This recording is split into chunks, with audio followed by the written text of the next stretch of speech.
Wait, how do you stop this? Okay, I'm not wowing anyone by saying I'm a big Spider-Man fan. I currently don't have a copy of the Amazing Spider-Man number 16 or anything like that. So you can understand my excitement with Spider-Man 2 right around the corner. I'm excited about this new web swinging mechanics, the 2 playable characters, and of course, I wanted to mentally prepare for this masterpiece by playing some classic Spider-Man games. But then the spider buggy hit. Why not have a Spidey palate cleanser? Play some of the worst Spider-Man games so the new one tastes even better. So I scoured the web for the Spider-Man games with the worst story, worst web swing, and worst combat. And the ones I found are far worse than Billy Maguire. I'm gonna put some dirt in your eye. Insomniac gave us one of the most cinematic Spider-Man games of all time, with a very likable, if not a little awkward, Peter Parker, and a story that just pulls at your heartstrings. But Insomniac wasn't the first to do a cinematic Spider-Man game. Brooklyn Multimedia took the cool 90s Spider-Man from the animated series, you know, the Spider-Man who had the drip, who had the girl, who had the coldest rogues gallery, and they f***ed it up with an unholy point-and-click adventure game.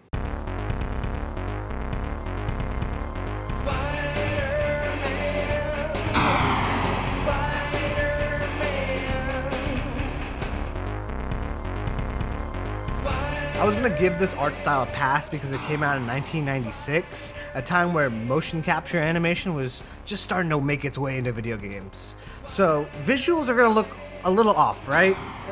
But then I realized that the game has far worse facial expressions than the freaking Zelda CDI. You've killed me!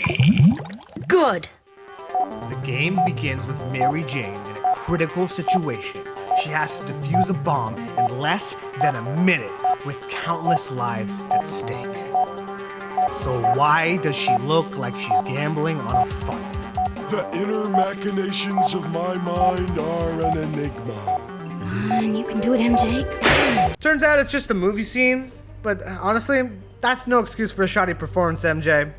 And I think the director of the scene would agree with me. We'll try this scene again later when you remember how to act. Everything just feels off. They try to blend this pre-rendered 3D backgrounds with extremely bland 2D character models. I think the only characters that look good in the game are Spidey and Shocker, and I'm pretty sure that's just because they wear masks the whole time. Hey, you know graphics aren't everything. That's true. These older games can always be saved by a great story and some solid voice acting. I was kind of late. Sorry. I only saw a few seconds of it, but you were great, MJ. They can be saved with a great story? Explosives are rigged to the bottom of that bus. When the gas tank falls below a quarter of a tank, an electric charge will trigger a detonator wired to the bus's ignition. I'm pretty sure that's just the plot of the movie Speed starring Keanu Reeves. Okay, I got nothing here. The plot is so incoherent and so poorly paced that it feels like it's like AI generated. The general plot is our spandex hero is confused because there's a fake Spidey framing him for crimes. We heard you needed terrorists, and we're naturals for the part. Who's that imposter? I'll save you the trouble. It's the chameleon. It's always the chameleon. Honestly, Peter seems more concerned with his public appearance than, like, stopping the villains. That guy's a lunatic. Did you see that? He really wants to do me in, and he's never even met me. I mean, he's never even met Spider-Man. He met you twice. Does he have Not that he could even if he wanted to, because you have not seen a more incompetent Spider-Man. There's literally a scene where a dude is dangling for his life, so Spidey starts making a web net to catch the dude instead of swinging over to get him, like Spider-Man does. Spider-Man, help me! Mary Jane! Not again. Literally every encounter with a member of the Sinister Six involves Spidey getting shit-talked, a minigame where you dodge random shit for 10 minutes using controls less responsive than Gwen Stacy at the end of ASM 2. Then, letting the villains get away. And this happens multiple times. You're too late, Spider-Man. Weed has been legalized. Like, I wasn't expecting the most immersive Spider-Man experience from a point-and-click adventure game, but damn, at least they tried a bit. People like to complain that in the Spider-Man remaster, the new Peter looked a bit less emotive, but after playing this game, give Discount Tommy H a freaking Oscar. He earned it. You are everything I wanted to be! That guy's a lunatic. You just threw it away! Finding the Spidey game with the worst web swing proved difficult. See, it'd be too easy to give it to an older title, you know? None of them really had the tech to support web swing through a massive city, so I can't really bash them on that. It had to be more of a modern Spidey game. So, the worst web swing goes to... The terrifying, the deadly, the amazing Spider-Man! Hey, Brick Joe!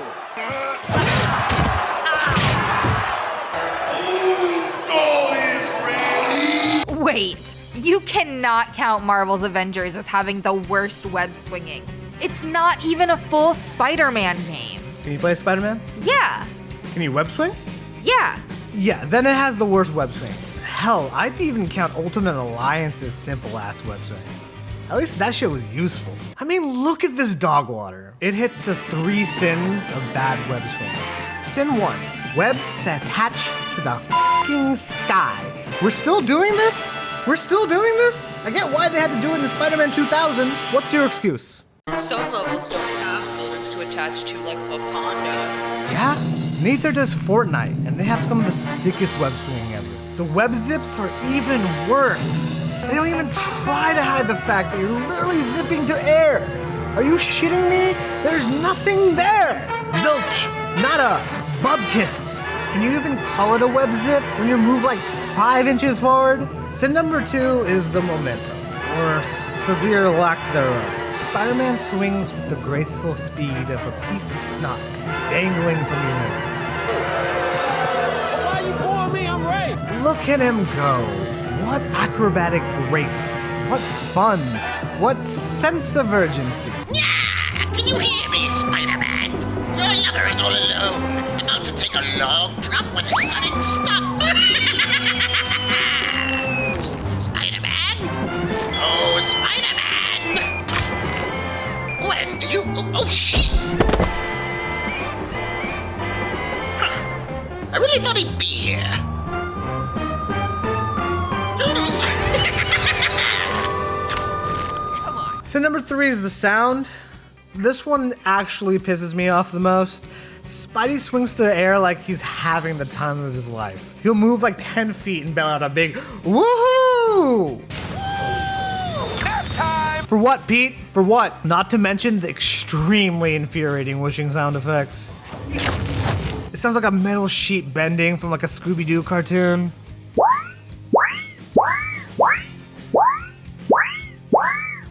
It's not even just in the web swing. Literally any movement Spidey has, they hit it with that wobble sound effect.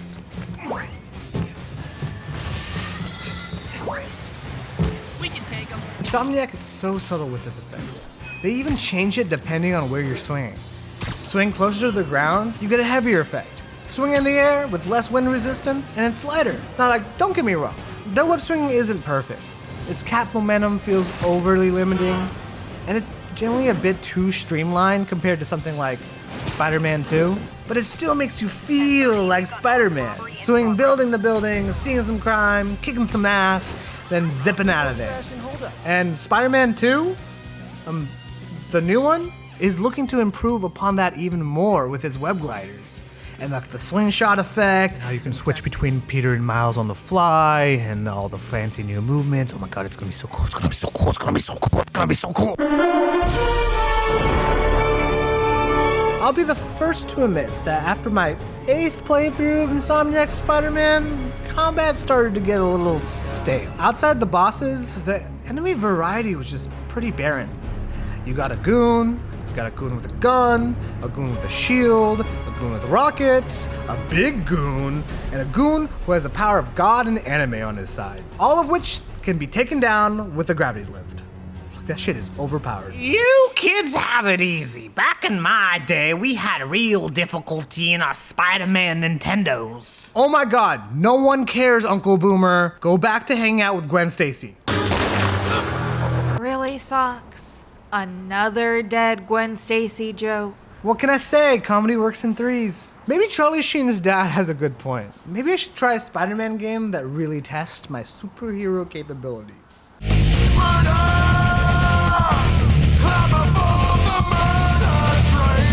This shit is not fun. I never felt more emasculated as a superhero before. Sure, there's good enemy variety. You got a goon, some rats, Hitler's dog, a blue-collar worker, the police, and Donkey Kong? There's a fine line between difficult and straight up unplayable. The goons must have a stronger spidey sense than the webhead because they'll pull out some heat if you get it within like a mile of them. And they're like relentless with it too. They'll just like sit there and fire bullet after bullet. And I hear what you're thinking. Oh, I can just dodge between the bullets, Spidey style, because I'm Spider-Man. But Spidey moves with the grace of a wet sock, so you're bound to get hit. And like, good luck finding enough health pickups, because they'll stack like 5 of these guys in a row, and they're all like non-stop blasting at you. And like, this is like the first freaking level. I'm no stranger to difficult games. 100%ing Spider-Man on Ultimate, easy. Bloodborne, Sekiro, Demon Souls, Knack 2, I've installed them all. But they give you so few tools for Spider-Man. The most mundane enemies are like a freaking nightmare. He died to a rat. Look, I get it. It's an older game, and the human brain could only comprehend 3 buttons back in '91. But could I please do more than fire a straight web shot, a weak sauce web swing, and then die? I finally got past the first level to get my ass chewed by the lizard, and then Venom shows up to double fist me. Actually, that kind of sounds hot. Well, that definitely did it. My bar for a good Spider-Man game is so low that the entirety of Spider-Man 2 could be a Spider-Man and Elsa video, and I'd be okay with it. I feel like what these 3 games lacked the most was conveying the feeling of being the sensational, the spectacular, the amazing Spider-Man. That's why I love the Insomniac games so much. They know how to immerse you in its story, and its movement, and its combat, and all the little details of the world.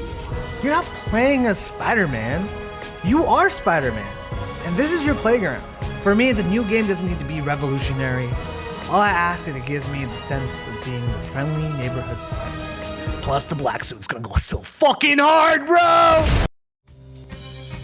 If you made it to the end of this video, thank you so much for watching. This is like a new topic I'm trying out on the channel, as you could probably tell by the rest of my videos, but I'm excited to talk about more Spider-Man content and just everything Spider-Man in general for a minute, so stay tuned and subscribe.